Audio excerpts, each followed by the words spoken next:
Hello and welcome back to the Fodder Gaming channel, where I'm continuing my exclusive coverage of Jurassic World Alive version 2.8. This video is going to cover the legendary hybrid Tsintamoth.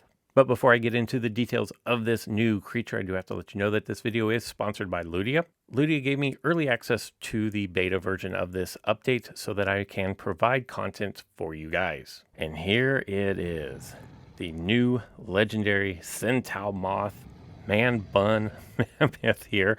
And we're at level 25, so let's level up this wild card creature. Oh yeah, that looks like a good morning stretch right there.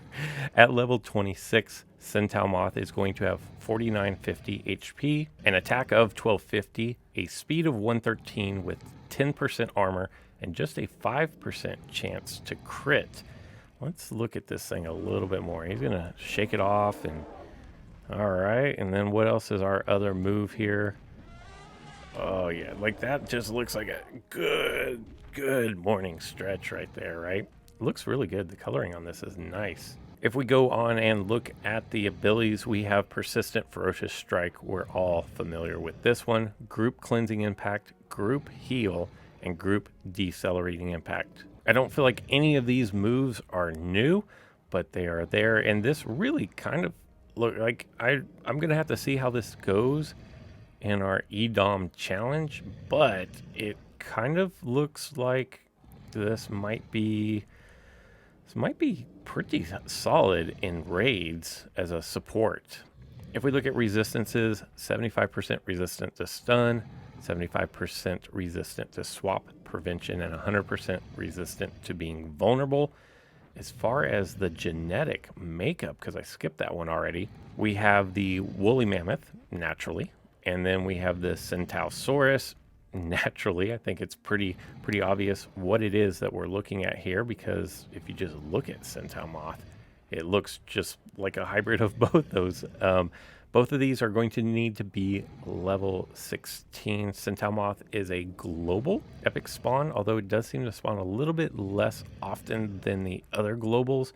And then woolly mammoth is, I want to say, local 3, I believe. You can confirm that in the field guide. You don't have to even wait for the new version of the field guide to come out. It is already there, because I don't believe it's moving homes, and it does not spawn in the wild. So let's take Tsintamoth into the EDOM challenge, and this thing comes barreling into the battle arena. Poor little EDOM. I don't think EDOM is going to be able to survive this, because I have nice movesets. I have a nice kit for going up against EDOM anyways. We're going to be able to slow down, we're going to be able to heal, we're going to be able to cleanse, we're going to be able to buff up our attack. You know, if you're not familiar with using these type of creatures, you can always go with the Persistent Ferocious Strike, which is going to increase your damage 50% for 2 attacks, and then go in with a group heal, because your healing is based off of your attack stats. So you're going to buff up your attack, which is going to indirectly, passively buff up your heal as well. I don't think in this particular situation that we're really going to need it, because the first thing we're going to do is we're going to slow down EDOM, who wants to drop a crit right off the bat. And that is going to put us at, let's watch these animations real quick. Sorry about that, guys. 937 is not a lot of attack there, but we did take the speed lead, and now I can go, what kind of damage am I going to be looking at? 2590. I do have some armor, 10%. So I think our best bet here is to go ahead and increase our attack. Takes them down to 663. They're going to speed up. And we still have the lead, so that is going to be good news for us to go ahead and cleanse. Yeah, these are very much the woolly mammoth animations, but still good. I mean, that's not a knock on the animations at all. It's kind of an interesting angle there. So there you have it, your first look at Tsintamoth. You know, as far as creating this thing, you're going to need both these to be at level 6 or 15 in order to create a level 16 creature. It will unlock at level 16.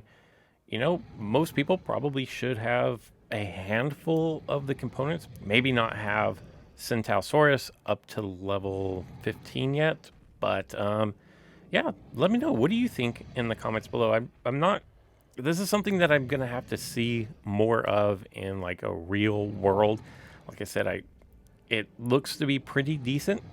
Healers typically don't do well outside of like Rex in the battle arena, so I'm not sure that it's going to be great. Maybe in legendary tournaments this will really shine, but I don't know how it compares to like Mammotherium or even Tsintamoth. But I can definitely see how it would fit in as a raid creature specialist. I could see, you know, being a quality creature for raids. Let me know down in the comments below, what do you think of the Tsintamoth? Is this a creature that you're excited about? I think it looks amazing. I think it's going to be nice to add to the collection.